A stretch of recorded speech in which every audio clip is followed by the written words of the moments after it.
இன்றைய முக்கிய நிகழ்வுகள்.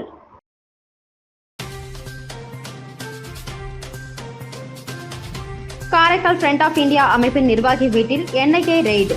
5 மணி நேர சோதனையில் முக்கிய ஆவணங்கள் பறிமுதல்.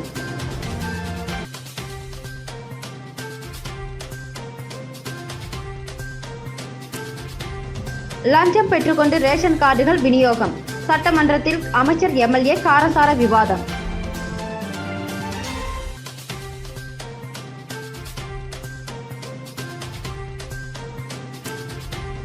பணி நீக்கப்பட்ட பொதுப்பணி ஊழியர்கள் போலீசாருடன் தள்ளுமுள்ளு. மீண்டும் பணி வழங்க வலியுறுத்தி சட்டமன்றத்தை முற்றுகையிட முயன்றதால் பரபரப்பு.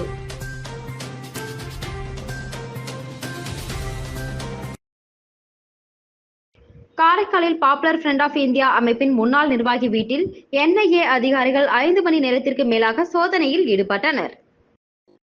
காரைக்கால் மாவட்டத்தில் உள்ள சுண்ணாம்புக்கார வீதியில் வசித்து வரும் அஸ்ரப் அலி என்பவரது வீட்டில் NIA அதிகாரிகள் காலை 6 மணி முதல் சோதனையில் ஈடுபட்டு 5 மணி நேரத்திற்கு மேலாக சோதனையில் ஈடுபட்டனர். அப்பொழுது காரைக்கால் மாவட்ட போலீசார் அப்பகுதி முழுவதும் பாதுகாப்பு பணியில் ஈடுபட்டனர். மேலும் 5 மணி நேரத்திற்கு மேலாக நடைபெற்ற NIA அதிகாரிகள் சோதனையில் செல்போன்கள் மற்றும் முக்கிய ஆவணங்களை எடுத்துச் சென்றதாக தகவல் வெளியாகியுள்ளது. இந்த நிலையில் NIA அதிகாரிகள் சோதனையில் ஈடுபட்டதால் பெரும் பரபரப்பு ஏற்பட்டது.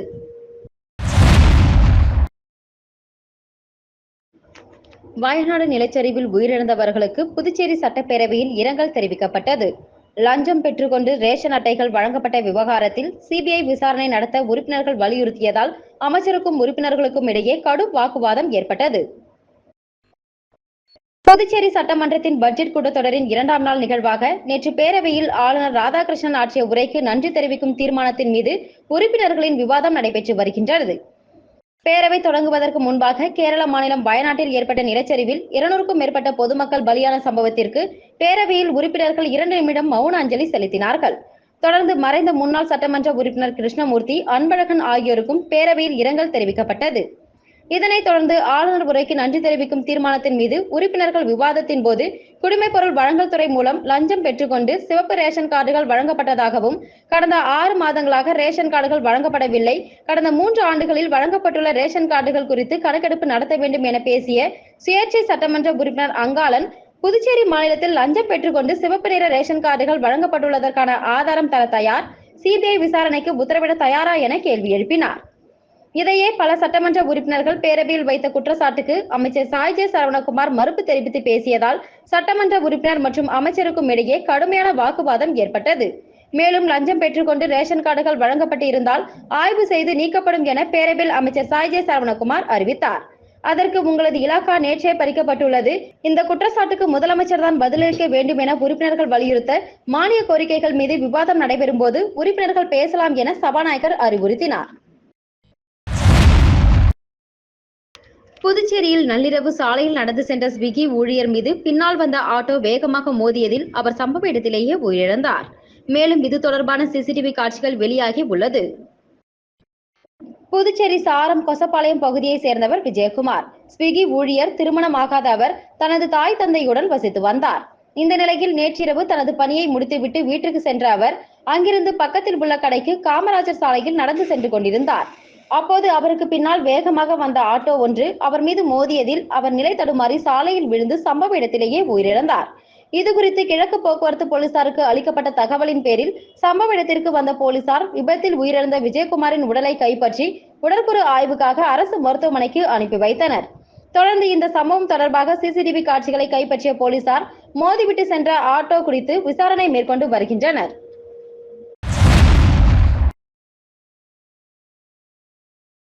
புதுச்சேரி அரசு பொதுப்பணித்துறையில் பணி நீக்கம் செய்யப்பட்ட ஊழியர்களுக்கு கடந்த பட்ஜெட்டில் மீண்டும் வேலை வழங்கப்படும் என முதலமைச்சர் அறிவித்திருந்த நிலையில் அவர்கள் இதுவரை பணி அமர்த்தப்படாததை கண்டித்து சட்டப்பேரவை முற்றுகையிட வந்தபோது போலீசார் அவர்களை வலுக்கட்டாயமாக கைது செய்து அழைத்து சென்றனர்.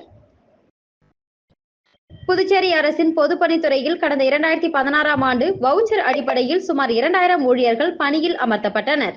இந்த பணி நியமனம் தொடர்பாக தேர்தல் ஆணையத்திற்கு பல்வேறு புகார்கள் சென்றதை தொடர்ந்து ஊழியர்களை பணி நீக்கம் செய்து தேர்தல் ஆணையம் நடவடிக்கை மேற்கொண்டது. இந்த நிலையில் கடந்த 8 ஆண்டுகளாக அவர்கள் தங்களை மீண்டும் பணியில் சேர்க்க கோரி தொடர் போராட்டங்களை நடத்தி வந்த நிலையில் கடந்த பட்ஜெட் கூட்டத்தொடரில் நீக்கம் செய்யப்பட்ட ஊழியர்களுக்கு மாதம் ரூபாய் 10,500 ஊதியத்துடன் மீண்டும் பணி வழங்கப்படும் என முதலமைச்சர் அறிவித்தார். இந்த நிலையில் முதலமைச்சர் அறிவித்தும் மீண்டும் பணி வழங்காததை கண்டித்து பொதுப்பணித்துறை பணி நீக்கம் செய்யப்பட்ட ஊழியர்கள் 100க்கும் மேற்பட்டோர் மிஷன் வீதி வழியாக ஊர்வலமாக சட்டப்பேரவையை முற்றுகையிட வந்தனர். அப்போது அவர்களை ரங்கப்பிள்ளை வீதி சந்திப்பில் போலீசார் அவர்களை தடுத்து நிறுத்தினர்.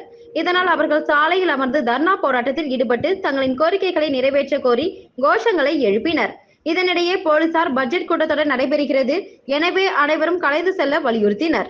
ஆனால் தொடர்ந்து அவர்கள் போராட்டத்தில் ஈடுபட்டதால் போலீசார் அவர்களை வலுக்கட்டாயமாக கைது செய்து அழைத்து சென்றனர்.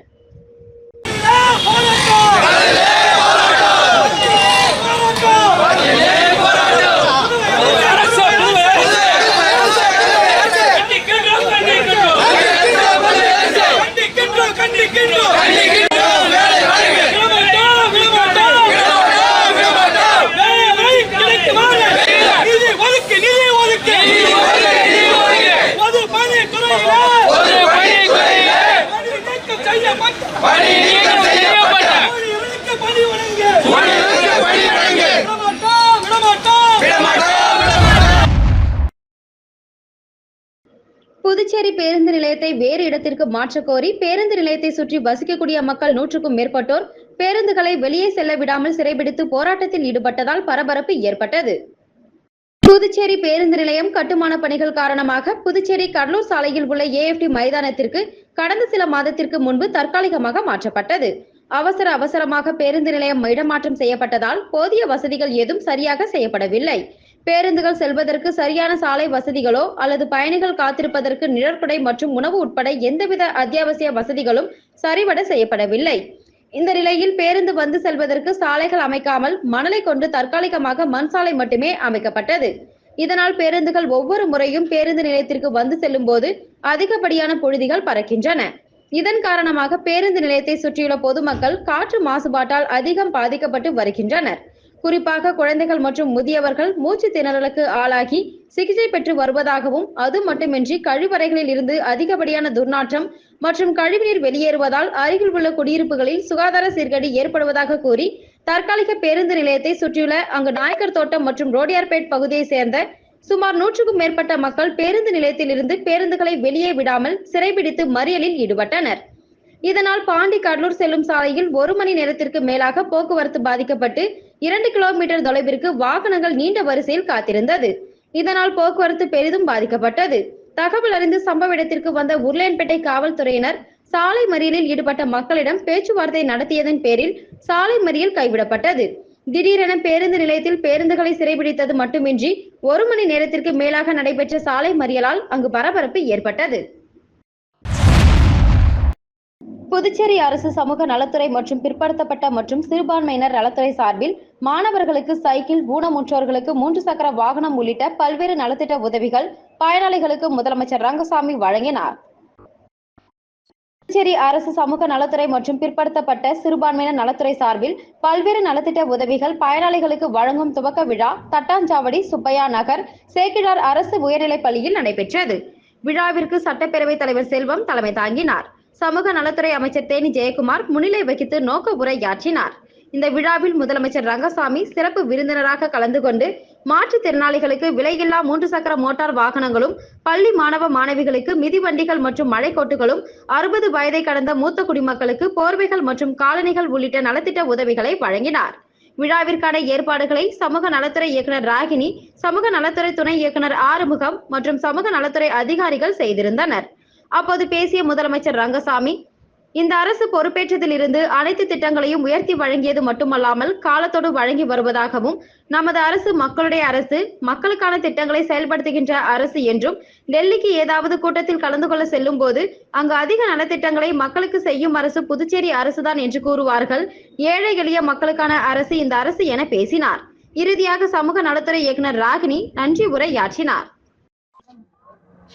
நம்முடைய அரசு சிறந்த முறையில் செயல்படுத்தி வருகின்றது. நீங்க பார்க்கலாம், இப்ப இந்த அரசு பொறுப்பேற்ற பிறகு காலத்தோடு அந்தந்த நலத்திட்ட உதவிகளை உயர்த்தி வழங்கியது மட்டுமல்ல, காலத்தோடு வழங்கி வருகின்றது.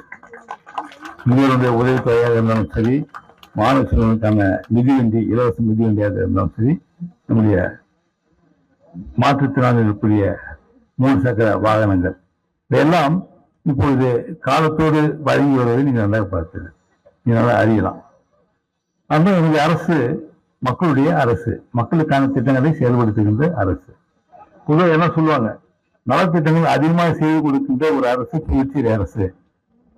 நீங்க டெல்லியில பார்த்தீங்கன்னா சொல்லுவாங்க, ஏதாவது கூட்டத்துக்கு போகும்போது சொல்லுவாங்க, நலத்திட்டங்களை அதிகமாக செய்கின்ற ஒரு அரசு புதுச்சேரி அரசு அப்படின்னு சொல்லுவாங்க. இன்னும் கூட ஏழை எளிய மக்களுக்கான நலத்திட்டங்கள் அத்தனை சிறந்த முறையில் அரசானது செயல்படுத்தி வருகின்றது. புதுச்சேரி சட்டப்பேரவையில் நாளை பட்ஜெட் தாக்கல் செய்யப்படவுள்ள நிலையில் முதலமைச்சர் ரங்கசாமி தலைமையில் அமைச்சரவை கூட்டம் நடைபெற்றது. பாராளுமன்ற பொதுத் தேர்தல் காரணமாக அரசின் செலவினங்களுக்காக புதுச்சேரி சட்டப்பேரவையில் கடந்த மார்ச் மாதம் இடைக்கால பட்ஜெட் தாக்கல் செய்யப்பட்டது. இதனை அடுத்து 2024-25 ஆண்டிற்கான முழுமையான பட்ஜெட்டை தாக்கல் செய்ய பேரவை கூட்டம் புதனன்று ஆளுநர் உரையுடன் தொடங்கியது. இதனைத் தொடர்ந்து நாளை நிதித்துறை பொறுப்பு வகிக்கும் முதலமைச்சர் ரங்கசாமி 2024-25 ஆண்டிற்கு ரூபாய் 12,700 கோடிக்கு பட்ஜெட்டை தாக்கல் செய்ய உள்ளார். பட்ஜெட்டில் துறை வாரியாக ஒதுக்கப்பட நிதிகள், நடைமுறையில் உள்ள திட்டங்களுக்கும் புதிய திட்டங்களுக்காகவும் ஒதுக்கப்பட வேண்டிய நிதிகள் குறித்து இறுதி செய்ய முதலமைச்சர் ரங்கசாமி தலைமையில் அமைச்சரவை கூட்டம் நடைபெற்றது. இதில் அனைத்து அமைச்சர்கள், தலைமைச் செயலாளர் உள்ளிட்ட துறை செயலர்கள் பங்கேற்றனர். இந்த கூட்டத்திற்கு இலாகா மாற்றம் செய்த பாஜக அமைச்சர் தாமதமாக வந்ததால் பரபரப்பு ஏற்பட்டது. ஆதி திராவிடர் அரசு மாணவியர் விடுதியில் பணியாற்றி ஓய்வு பெற்ற சமையல் உதவியாளருக்கு பாராட்டு விழா நடத்திய துறை இயக்குனர் இளங்கோவன் தனது காரிலேயே அவரை வீட்டிற்கு வழி அனுப்பி வைத்த சம்பவம் நெகிழ்ச்சியை ஏற்படுத்தியுள்ளது.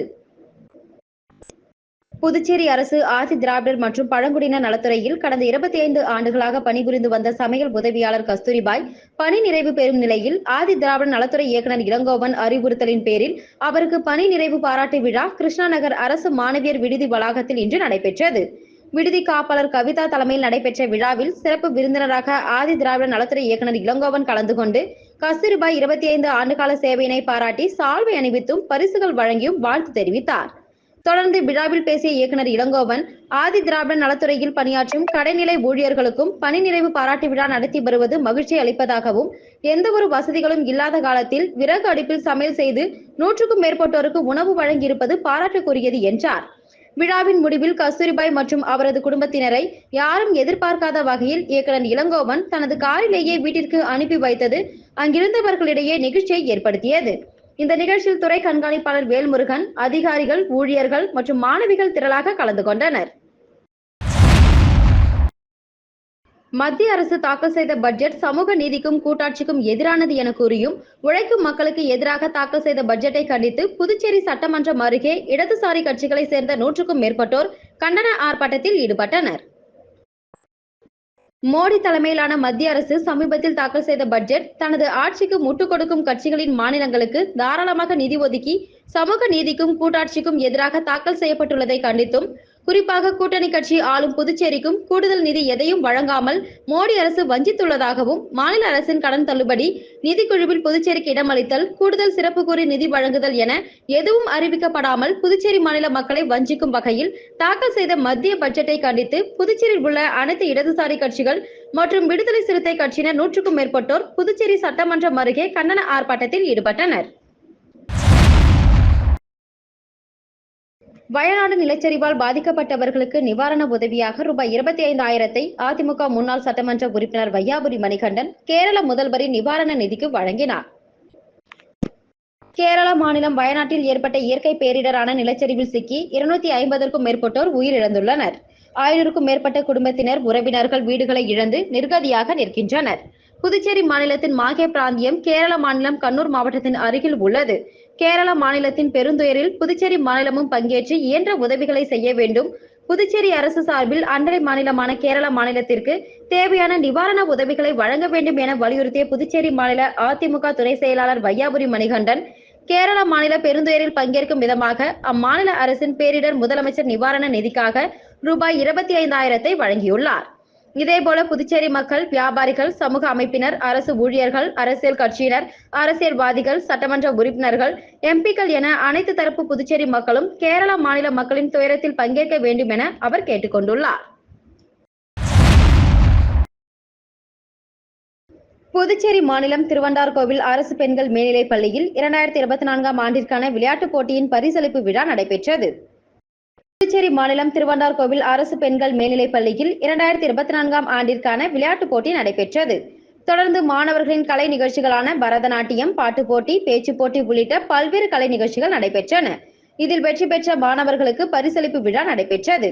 அதனைத் தொடர்ந்து ஆசிரியர் பெருமக்களுக்கு இசை நாற்காலி போட்டி நடைபெற்றது. இதில் வெற்றி பெற்ற முதல் 3 ஆசிரியர் பெருமக்களுக்கு பரிசுகள் வழங்கப்பட்டன. நிகழ்ச்சிக்கு பள்ளியின் துணை முதல்வர் சேவியர் ஆண்டனி, பள்ளி தலைமை ஆசிரியர் மங்களம் ஆகியோர் தலைமை தாங்கினர். வேதியியல் விரிவுரையாளர் சாந்தி வரவேற்புரை வழங்கினார். திருவண்டார்கோவில் அரசு தொடக்கப்பள்ளி தலைமை ஆசிரியர் விஜயலட்சுமி வாழ்த்துரை வழங்கினார்.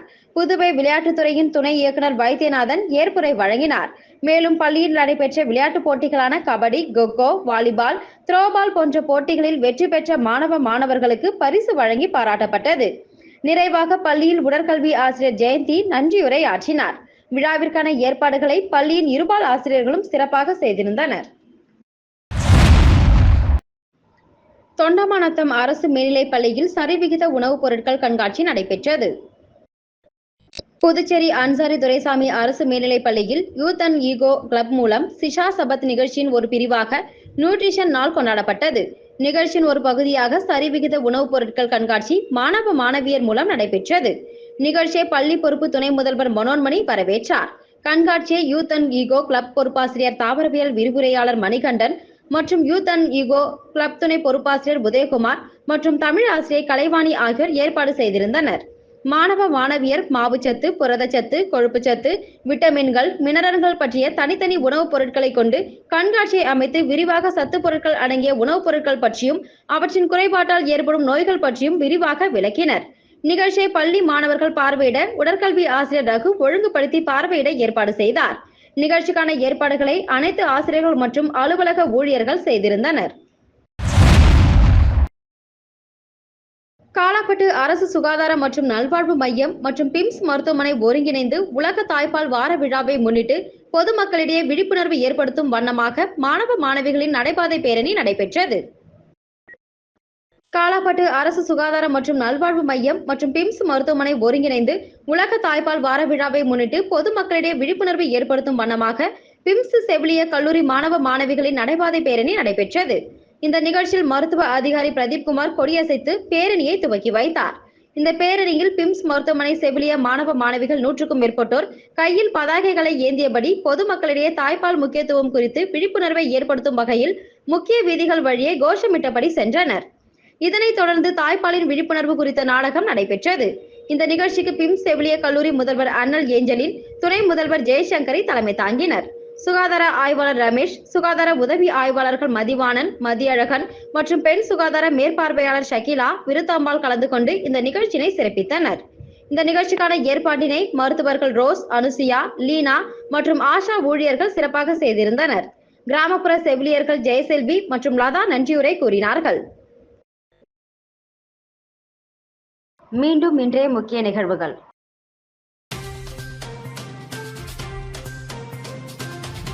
காரைக்கால் ஃப்ரண்ட் ஆஃப் இந்தியா அமைப்பின் நிர்வாகி வீட்டில் NIA ரெய்டு. 5 மணி நேர சோதனையில் முக்கிய ஆவணங்கள் பறிமுதல்.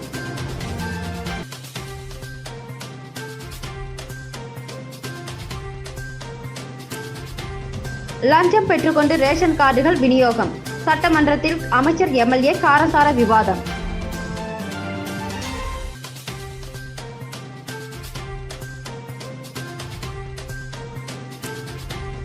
பணி நீக்கப்பட்ட பொதுப்பணி ஊழியர்கள் போலீசாருடன் தள்ளுமுள்ளு. மீண்டும் பணி வழங்க வலியுறுத்தி சட்டமன்றத்தை முற்றுகையிட முயன்றதால் பரபரப்பு.